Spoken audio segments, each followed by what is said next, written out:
Do my press-on nails with me. I'm going back to the French tips. I got so bored of the plain pink ones, but I can't decide if I should do the square or the almond. I think I'm gonna go with almond because I haven't done these in weeks. Just prep my nails, and the glue I'm gonna be using is the Glamnetic one. I love that the Glamnetic glue has a brush applicator. Brush makes it so much easier to apply, and you don't get those like bubbles that you get with most press-ons.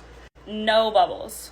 I will say that the Glamnetic glue only lasts about 2 weeks, whereas a lot of other glues I love last like over a month. But it doesn't really matter to me because I change up my nails so much that I only keep a set on for like 2 weeks anyway. You want to use a good amount of glue, coat the entire nail, and just like that, it is secure and on with no bubbles. Got them all on. Now I'm going to file off that pointy tip.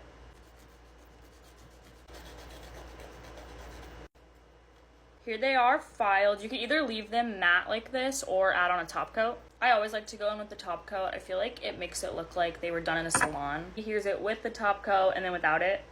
Here they are, and you would have no idea that I did not get these done at the salon.